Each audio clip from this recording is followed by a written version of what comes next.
Akbaru inna kullum fiha inna Allah qad hakama bainal ibad. Ketika mereka sering menghujah dalam neraka ni, di mana ad-du'afa, orang yang dipimpin dah rakyat, ya, berkata pada orang-orang yang memimpin mereka, dulu kami ikut kamu, sekarang ni bolehkah kamu elakkan kami dari neraka? Jawab bersama dengan ayat yang tadi kan. Qala allazina istakbaru inna kullun fiha. Sekarang ni kita sama-sama lah duduk sini lah. Kullun fiha. Allah telah memutuskan, ya, telah menghukum semua hamba-Nya. Yang salah, ya, balasannya ialah neraka. Yang baik-baik. Sekarang ni kita tak boleh buat apa dah. Ya. Surah Baqarah sebut, istabarra alladhina tubi'u min alladhina tabau rawul azab wa taqatta'at bihim asbab. Ya. Kalaulah kami tahu dulu kamu tak, ya, kalau kami tahu kamu tidak akan sama kami, tentu kami tidak ikut kamu. Sekarang tetapi penyesalan tak guna dah, tuan-tuan, ya. Dah menyesal kemudian. Begitu juga dalam surah Al-Ahzab, وقال تعالى يوم تقلب وجوههم في النار. Disebut wajah kan, wajah-wajah mereka dibolak-balikkan di api neraka, dalam neraka. Yaquluna ya laitana, mereka berkata, kalaulah dulu kami ata'na Allah ata'na Rasulah, kalau kami mentaati Allah dan mentaati Rasul. Kan disebut dah, ya allazina amanu atii'u Allah wa atii'ur Rasul, ajak beriman, diutuskan para rasul. Tiap-tiap umat ada rasul dia untuk menjauhi taghut, menyembah Allah Taala. Tapi orang-orang kafir kerja dia mendustakan, ya, tidak membenarkan, menentang para rasul. Jadi di akhirat menyesal. Kalaulah dulu kami taat Allah dan taat Rasul, ya, kami tak akan jadi macam ni. Tapi dah tak boleh kembali balik ke dunia dah menyesal. Wa qalu rabbana inna ata'na sadatana kubara'ana. Mereka berkata, dulu ya Tuhan kami sebenarnya taat dan patuh pada pemimpin kami, pembesar-pembesar kami. Rupa-rupanya mereka menyesatkan kami, tak betul. Jadi oleh kerana digeram ni, dia berdoa dalam neraka tu, Rabbana atim dhi'faini min al-azab wal'anhum la'nan kabira. Ini ya, mengutuk tu. Ya Allah, ya kami, berilah, datangkanlah kepada mereka 2 kali azab, 2 kali ganda daripada kami, sebab dia yang sesatkan kami kan. 2 kali ganda, kutuklah mereka sebenar-benar kutuk. Itu berdoa juga kerana menyesal. Kerana orang-orang yang memimpin mereka, yang mereka berlepas diri. Siapa dulu suruh ikut kami? Jangan salahkan aku, salahkan diri anda. Jawapan kan. Tabarruk dia, berlepas diri orang-orang yang pembesar-pembesar tu. Sebab itulah sekarang ni kita mestilah mentaati Allah dan mentaati Rasul. Jangan ikut dia pimpinan yang tak betul, yang mengheret kita ke lembah kedurhakaan kepada Allah SWT. Itulah apa yang berlaku, kutuk-mengutuk antara mereka. Kemudian tajuk yang lain pula malam ni insyaAllah, nak cerita tentang gulungan. Siapakah orang yang mula-mula dibakar dalam api neraka? Ya. Satu hadis yang agak panjang yang diceritakan oleh Abu Hurairah ketika ditanya. Abu Hurairah ni di masjid, dia sampai pengsan, sampai dia meratap macam tak sedar tu ketika nak bacakan hadis ni. Takut sangat, ya, sebab Rasulullah sendiri cakap dengan Abu Hurairah hadis ni kan. Ketika sahabat-sahabat tanya di satu masa di dalam masjid, ketika nak cerita 2-3 kali dia pengsan. 2-3 kali dia macam meratap kan. Dia kerana hadis ni takut kena kat dia kan. Itu Abu Hurairah yang banyak hadis, meriwayatkan hadis dekat dengan Rasulullah, ada seorang sahabat takut. Kita rasa takut tidak kan, baca hadis Quran sama aja dalam diri kita, sikit pun tak rasa takut kan. Hadis ni kena kat kepala kita. Jadi kita akan hadis ni diriwayatkan oleh Sufyan Al-Asbahi. Dia bertanya Abu Hurairah tentang hadis yang pernah didengar daripada Rasulullah SAW secara langsung, bukannya di pas-pas dah. Abu Hurairah berdepan dengan Rasulullah, dia dekat dengan Rasulullah mubasyarah, tanpa sebarang perantaraan kan.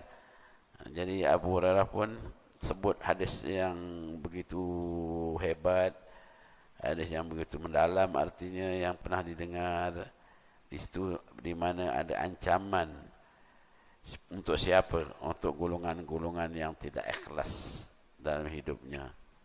Ya. Jadi Abu Hurairah ni takut dirinya, niat dia takut tak ikhlas, maka dia menangis dan dia meratap kuat berulang kali sampai nak pengsan pun ada. Dia sampai pengsan, nak baca hadis tu dia pengsan. Begitu hebat ya penghayatan sahabat terhadap apa yang disebutkan oleh Rasulullah, kegementaran, ketakutan, khasyah. Ya, ini yang nama yakhsyallaha min ibadil ulama. Jadi kita bacakan hadis ini, mudah-mudahan kita tidak tergolong dari golongan ini. Ya. Saya ringkaskan. Inna Allah tabaraka wa ta'ala. Ya. Ini. Iza kana yawmal qiyamah yanzilu ila al-ibad liyaqdiya bainahum. Allah Ta'ala akan menjatuhkan hukum, yang memutuskan hukuman perbuatan hamba-hambanya. Pada waktu itu semua umat Jasiyah. Ada surah Al-Quran, surah Jasiyah kan. Jasiyah tu duduk melutut ya. Sebab penuh orang kan, tak boleh nak duduk rapat-rapat bersila, tak boleh. Dia Jasiyah, melutut. Jasiyah ya, pada waktu itu ya Allah. Ketika nak hukuman dijalankan, lama pula hukuman tu, puluh ribu tahun kan nak hukuman tu. Jadi ketika itu orang yang mula-mula diseru, dipanggil ialah rajulun jama'al Quran. Seorang lelaki yang banyak terlibat dengan Quran, atau dipanggil hamalatul Quran, pendukung-pendukung Al-Quran. Ini masuk ya, yang menghafal Quran, yang baca Quran banyak, para ulama ya, para cendekiawan yang memang Quran tu adalah makanan bacaan mereka kan. Para mufti itu semua adalah pendukung Quran, sebab mereka golongan-golongan yang rapat dengan Quran, bukan sekadar orang yang menghafaz tadi. Ya. Bukan sekadar orang yang baca, tapi orang-orang yang terlibat dengan diasuh dan dididik dalam ilmu-ilmu Al-Quran, ilmu wahyu. Dekat universiti kan ada ilmu wahyu kan. Tafsirnya bagaimana puak-puak ni, ulama-ulama ni digelar sebagai hamalatul Quran. Itu yang belum dipanggil. Itu yang Abu Hurairah tu pengsan tu. Yang keduanya pejuang, yang ketiga dermawan. Para dermawan yang terlibat dengan keuangan. Jadi ada dialog pada waktu itu antara Allah dengan golongan ni. Mula-mula yang ditanya qari tadi lah, orang yang terlibat dengan Al-Quran ni, alam muallimka ma anzaltu ala rasuli, bukankah aku dah ajar kamu yang suatu yang aku turunkan melalui Rasulku, Quran lah. Wahyu datang kepada Rasulullah. Rasulullah mentaklimkan wahyu kepada para sahabat. Sebab tugas para rasul ya wa yu'allimuhumul kitab wal hikmah kan. Ta'lim. Bukankah kamu saya dah ajar kamu melalui rasul, di mana rasul mengajarkan wahyu kepada kamu? Ya betul. Qala bala ya Rabb, tentu ya betul. Qala famadza amilta fima alimta. Dah tahu kamu dah diasuh, dah dididik, diajar Quran ya. Ya. Dah belajar, dah pandai baca, dah tajwid pun cantik dah, taranum cantik dah, makna pun tahu ya. Tadaburnya pun hebat. Yang lepas kamu tahu tu kamu buat apa dengan tu? Fima amil alimta. Kamu buat apa dengan apa yang kamu tahu?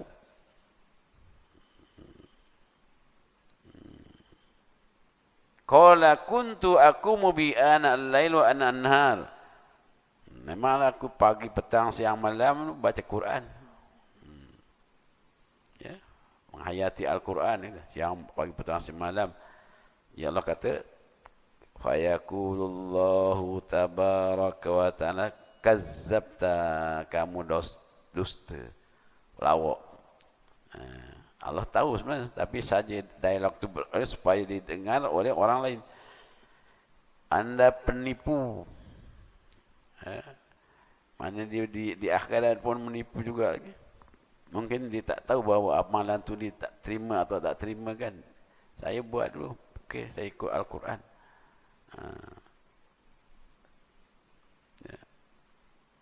Ketika Allah sebut kazabta, para malaikat pun sama kazabta, malaikat dia. Dia penipu, kamu ni penipu, pendusta.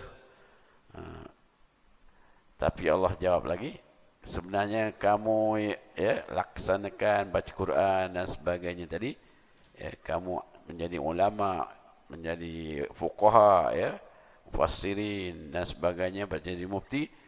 Tujuan kamu supaya kamu dianggap sebagai orang yang bijak baca Quran, sebagai qari yang hebat.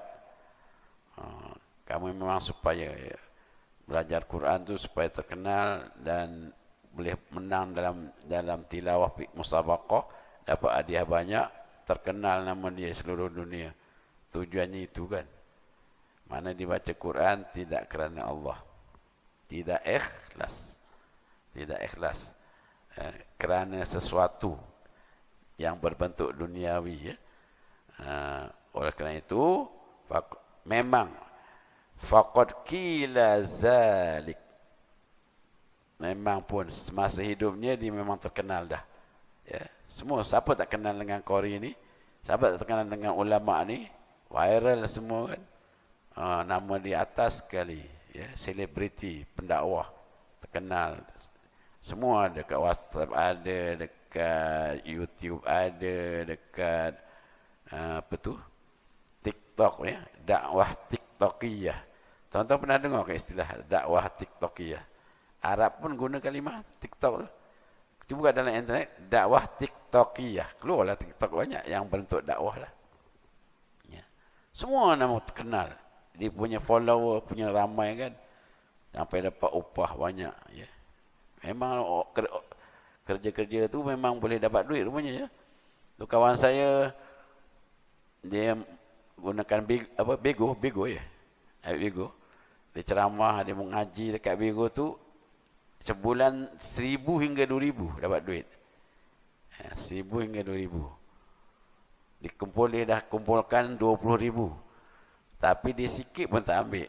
Dia sara sekolah dia, Seriti dekat Ipoh Barat tu. Dia untuk taja Seriti. Itu amalan yang baik tu. Pendukung Al-Quran tu. Tetapi kalau tak ikhlas, habis. Syaratnya amal tu mesti ikhlas yang kita takut. Di antara tanda orang ikhlas ni tuan-tuan, dalam satu buku Akhlak Rasulullah SAW yang ditulis oleh Mahmud Al-Misri, dia kata apa? Di antara ciri-ciri orang ikhlas ni, dia menyembunyikan amalan. Menyembunyikan amalan ya. Kalau boleh, kalau kita tengok salafus soleh tu, tabi'in dan sebagainya kan, orang dulu-dulu beramal tu ketika ada orang lain di tengah sembahyang lah. Tiba-tiba Assalamualaikum. Dia pun buat-buat tidur. Ada yang di tengah baca Quran tadi, dia buat tidur. Itu ciri-ciri ikhlas. Dan tidak suka dipuji. Sebab itu di antara bagaimana cara ikhlas, kita jangan habarkan kerja kita yang baik itu pada orang ramai. Sekarang ni bukan zaman itu dah. Zaman khabar semua kan. Elok-elok dia sembahyang tahajud, tulis kat Facebook apa? Alhamdulillah selesai sembahyang tahajud tengah malam. Tayang semua orang tahu. Itu ciri-ciri tidak ikhlas. Sehingga ada satu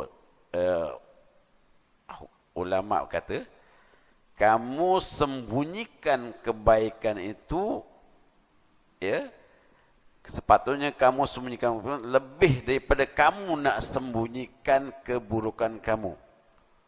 Semua orang tak mau keburukan nak didedahkan orang lain. Tapi yang sebaik-baiknya ialah kamu takut orang tahu kebaikan kamu. Ini jalan bagaimana nak ikhlas kan. Tapi kita semua terjebak dengan lawan ikhlas tu mura'ah. Ra'a yura'i riya'an wa mura'atan. Riya' kan. Kalau tak riya' pun sum'ah. Kalau riya' ni kita tunjuk ke orang. Kalau sum'ah kita cerita ke orang. Orang tak nampak kita buat kerja tu tapi dicerita habis. Kat Facebook kan. Ataupun dekat kawan-kawan. Malam tadi letih aku. Apa? Tak tidur daripada 3 sampai 5 aku terus subuh. Itu namanya sum'ah. Kalau tak riak, tak sum'ah, ada satu lagi yang boleh menghalang amalan tu tidak ikhlas, iaitu ujub. Aku ni baik betul dia. Rasanya di kampung Merawan Indah saya ada seorang yang buat macam ni. Itu tak cakap dalam diri dia, itu rasa ujub pun meleburkan pahala. Jadi ikhlas jadi cukup payah ya, tapi bukan makna tak boleh. Ikhlas kalau tak boleh tentu Allah tak suruh kita ya. Kena mukhlisina lahuddin kan. Kena ikhlas. Apa pun ikhlas. Kita sedekah ya. Ini kumpulan orang kaya kan, yang banyak harta, bersedekah. Tayang ke orang, tunjuk, megah. Kita semua macam itu, suka tayang-tayang kan. Itu menyalahi kaedah untuk meraih keikhlasan. Walaupun dari sudut hukumnya boleh kita tayangkan dengan niat yang lain. Bukan niat nak menunjuk, tapi niat supaya orang lain ikut kita. Itu okey. Jadi apa yang kita lihat sekarang ni, tengok apa niat dia. Kalau dia letak, dia ceramah hebat, tujuannya supaya dia mengajar orang. Kita berjalan, ialah tanya. Dari mana anda dapat harta dan untuk apa? Dua ya. Untuk harta dua pertanyaan. Dari mana harta tu dan dari untuk apa?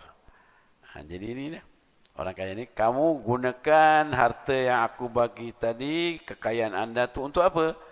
Oh, dia jawab, saya ni dengan harta tu aku menyantuni fuqara masakin, aku buat hubungan silaturahim, bersedekah sana sini ya.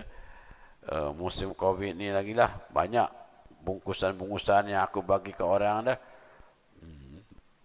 Bagi ke orang tiap-tiap bulan aku dah bagi dah. Ya. Tapi Allah kata apa? Kazzabta. Allah tahu apa isi hati. Sebab hati itu tempat Allah nak tengok kita. Allah tengok bukan daripada perawakan, tapi daripada apa yang ada dalam hati. Memanglah pada zahirnya dia memang kuat bersedekah. Sana sini semua dapat bantuan daripada dia. Ataupun tak bagi sedekah tapi jadi amil. Kumpul dalam satu kampung dia, dikumpul ada satu grup tu, bagi nama grup untuk bantuan. Dia tolong agih. Dia orang sana. Tapi thumb masuk video, masuk YouTube. Bukan duit dia pun, duit orang kan. Tapi kalau dia niat elok supaya yang pertama orang yakin bahawa barang tu sampai, yang keduanya supaya orang lain juga ikut macam dia, itu tak apa. Tapi kalau dia nak glamour, mungkin satu ada niat-niat yang tak baik, nanti dikenal semua orang sini, semua kenal dia, senanglah kalau nak ada pemilihan ke apa kan, naiklah nama dia. Itu niat duniawi, maka hancur dah amalan tu sebab tidak ikhlas. Itu yang kata kazabta, awak tipu, awak dusta. Malaikat pun sama kata kazabta. Wa yaqulullah, Allah jelaskan apa sebenarnya yang terbuku dalam hati dia. Innama aradta ayyuqala fulanun jawad. Niat kamu supaya anda dianggap sebagai orang yang pemurah. Jawad, ya, pemurah. Siapa lagi yang tak pemurah? Ya, kampung ini akulah semua. Aku seorang yang pemurah. Niat dia bukan kerana Allah, tidak ikhlas. Faqad qila zalik. Memang di kampung tu, di area tu memang terkenal dia sebagai seorang yang pemurah. Memang, ya. Kemudian Allah Ta'ala suruh ke malaikat untuk mengheret dia ke dalam neraka dengan wajah dia. Wajah dia dijelungkup macam tadi jugalah. Wajah dia dijelungkupkan wajahnya sehingga dicampakkan ke dalam api neraka. Walaupun amalan soleh dia baik, buat dia baik banyak, tetapi oleh kerana tidak ikhlas, itu balasannya. Itu yang kita takut. Hadis ini menunjukkan wajibnya kita ikhlas. Ya, Islam amat mengharap supaya keikhlasan tu satu sifat yang mesti ada dalam diri kita. Wa ma umiru illa liya'budullah mukhlishina lahuddin. Semua mereka tidak diarahkan kecuali untuk beribadat, mengabdi diri pada Allah dalam keadaan ikhlas. Ala lillahi dinul khalis. Bagi Allah tu agama yang bersih. Inna Allah tayyibun yuhibbut tayyib wa la yaqbalu illa tayyiba. Ya. Allah tu baik, tak menerima mereka yang baik. At-tahiyyatul mubarakatus salawatut tayyibatu lillah. Itu kan, tayyibat yang baik-baik saja oleh Allah. Jadi kalau persembahkan amalan, di samping amalan tu baik, tapi niat dia tidak baik, tidak kerana Allah, maka tak dapat apa-apa. Ini kena, ya. Wajibnya kita bersifat ikhlas. Satu lagi kumpulan, ya, wa yu'ta billadzi qatala fi sabilillah atau qutila fi sabilillah, terbunuh dalam perang dan Allah berjihad kan. Fa yuqalu lahu fi madza qatalta, untuk apa anda berperang? Wa yaqulu umirtu bil jihad fi sabilik, sebenarnya aku menjunjung perintahmu ya Allah, kerana dalam Quran banyak ayat wajahidu bi amwalikum wa anfusikum kan, berjihadlah dengan harta jiwa raga anda kalian. Ayat-ayat jihad cukup banyak. Aku ikut itulah saya sebenarnya. Tapi Allah kata apa? Kamu juga pelawak, kata orang kaya, mau pelawak, tipu, kazabta, diiringi oleh kata malaikat kazabta juga. Maka Allah beri jelaskan sebenarnya apa yang berlaku. Bal aradta ayyuqala fulanun jari, ya, supaya anda disebut sebagai seorang yang hebat, pejuang yang berani, pejuang yang hebat, terkenal sana sini, supaya anda disebut nama di sana sini. Nawa itu dia bukan kerana aku, tapi kerana itu. Walaupun amalan kamu jihad itu baik, tapi oleh kerana sandarannya tak betul, disandarkan amalan kepada makhluk, bukan kepada Allah, maka akhirnya dia diselungkupkan, ditarik, diheret dengan wajahnya sehingga dicampakkan ke dalam neraka. Tu. Ini tiga kumpulan yang awal. Jadi Abu Hurairah pun akhirnya summa daraba Rasulullah rukbati. Ketika tu Abu Hurairah tu ada depan dia. Orang-orang dulu kalau ngaji kan dengan Rasulullah tu lutut bertemu lutut kan, dekat. Sekarang ni yang ngaji jauh-jauh kan, belakang-belakang, ngaji dekat-dekat. Lutut tu. Jadi telah sebut tu ditepuknya. Dia punya rukbah ni. Paha. Begitu kan. Inilah kita. Wa ya Aba Hurairah ulaika tsalasah. Gulungan inilah yang mula-mula akan dibakar pada dalam api neraka pada hari kiamat nanti.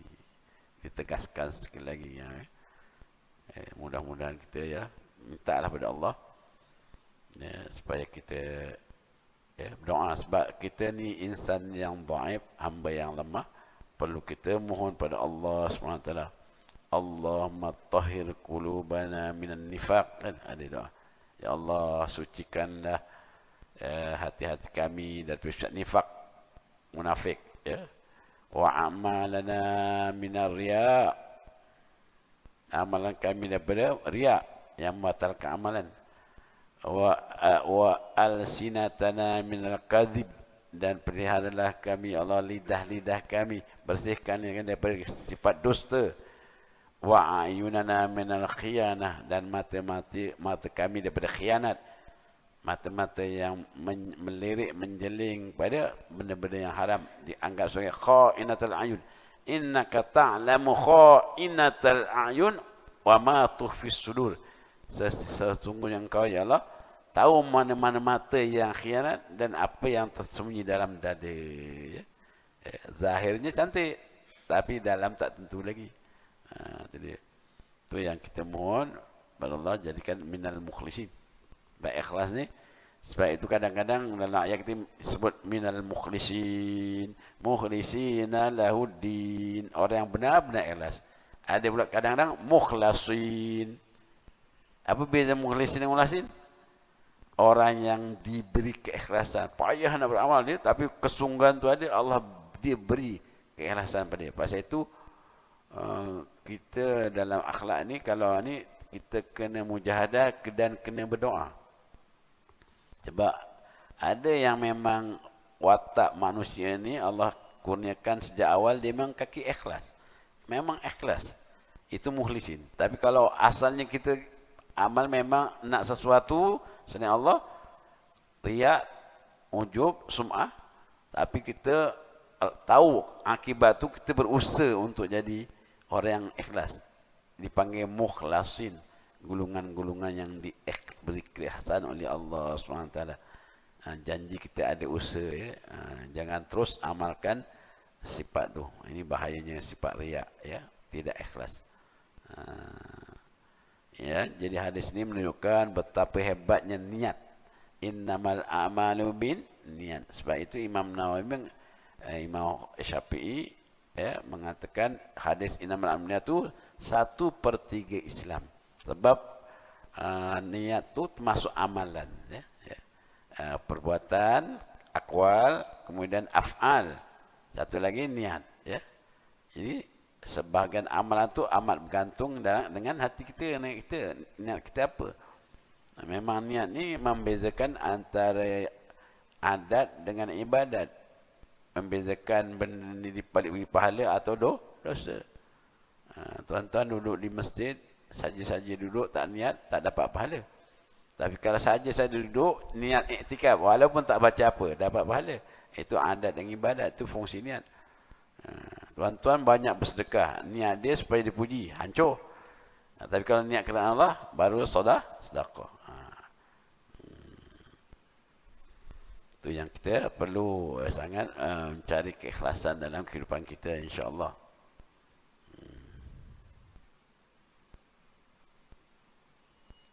Masuk waktu dah. Sikit lagi ya. Kita teruskan lagi insya-Allah. Sikit lagi ada tajuk-tajuk yang masih berkaitan dengan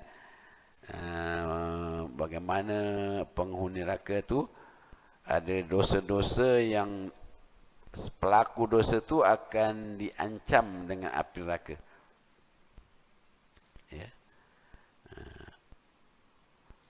Di antaranya dosa apa yang berlaku ialah al-jairuna fil hukmi. Okey.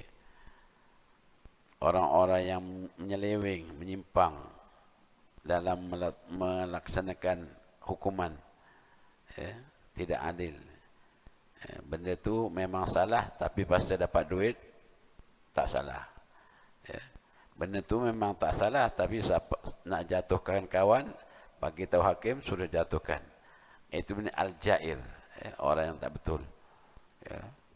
Kadang dalam bicara ni kan, dia kena pandai cakap. Pandai cakap, benda yang putih boleh jadi hitam, benda yang hitam boleh jadi putih. Ungkapan cepat, dan hakim dia akan dengar tu. Kebetulan tak ada saksi dan sebagainya, kalahlah orang yang betul kan. Jadi apabila berlaku penyelewengan, ketidakadilan dalam merasa hukum, itu juga akan diazab oleh Allah SWT. Al-jairuna fil hukmi, ya. Termasuklah menghadirkan saksi-saksi yang palsu kan. Kerana sifat adil ni Allah perintah dalam surah An-Nahl, innallaha ya'muru bil adli. Ini selalu kita dengarkan hari Jumaat kan. Innallaha ya'muru bil adli wal ihsan wa ita'i dzil qurba wa yanha 'anil fahsya'i wal munkari wal baghi ya'idzukum la'allakum tadhakkarun. Sesungguhnya Allah Taala menyuruh, mengarahkan melakukan keadilan dan ihsan, dan memberikan bantuan kepada kerabat, dan melarang fahsya dan munkar dan kezaliman. Ya'idzukum la'allakum tadhakkarun. Allah memberi peringatan kepada kamu, mudah kamu jadi orang yang beringat. Tu. Jadi wa man tawalla umur fasli wal hukm wal qada fa zalama fa ajara, ya. Siapa yang mendapat, dia menjadi pemutus hukum, ya. Jadi hakim, maka dia berlaku tidak betul, zalim, menyimpang, ataupun ambil rasuah atau mengambil hak orang lain, maka dia masuk ke dalam api neraka. Ni. Sebagaimana satu hadis riwayat Abu Daud, hadis sahih, qala sallallahu alaihi wasallam al-qudatu salasatun. Hakim ni, qadi, 3. Ada 3.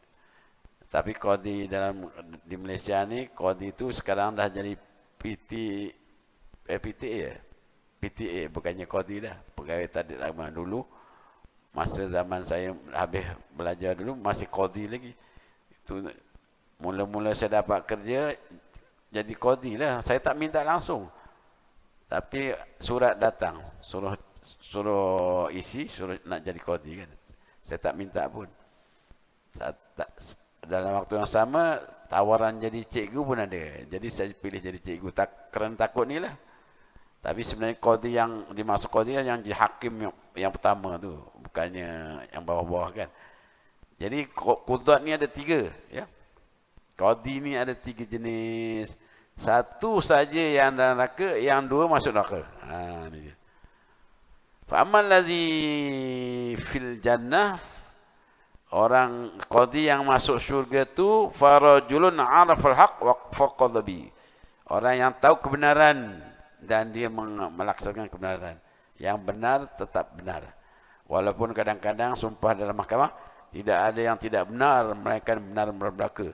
Tapi oleh kerana ada sogokan, yang benar jadi salah, yang salah jadi benar. Tapi bagi orang qadi yang masuk syurga tadi, tetap dia dengan kebenaran.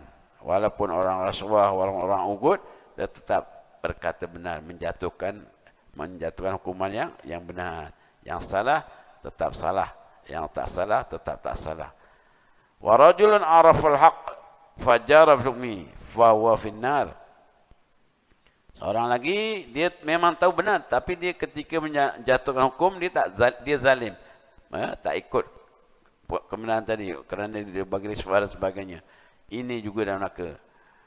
Yang ketiganya, rajulun qada linnas ala jahlin fa huwa finnar. Dia menjatuhkan hukuman kerana kebodohan dia. Tak layak jadi qadi sebenarnya, tapi dah sogok sana sebenarnya jadi qadi. Ya. Maka ketika menjatuhkan hukuman tak ikut law, salah dari sudut syariah dan sebagainya. Ini juga kerana kebodohannya, maka dijatuhkan hukum silap, maka dia juga dalam api neraka. Ya. Hadis ni hadis sahih. Itu di antara ya dosa-dosa yang diancam dengan api neraka. Okey, insya-Allah. Okey, boleh dah azan insya-Allah. Dah masuk waktu, kita akan sambung lagi Seandainya dosa-dosa yang lain, mendustakan Rasulullah, membunuh tanpa sebenar, dan makan riba, makan harta orang lain dengan batil. Ini yang kita akan bacakan datang. Aku lu qauli hadza. Assalamualaikum warahmatullahi wabarakatuh. Dan saya tidak akan datang lagi tahun ini ya. Mengumumkan kita akan datang ke Surau ini pada tahun ini. Sebab bulan depan dah tahun depan. Jadi insyaallah tiba lagi panjang umur. Aku lu qauli hadza. Wassalamualaikum warahmatullahi taala wabarakatuh.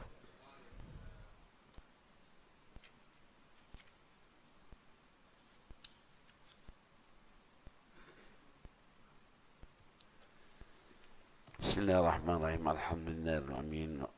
Wassalatu wassalamu ala asyrafil anbiya'i wal mursalin wa ala alihi washabbihi ajma'in.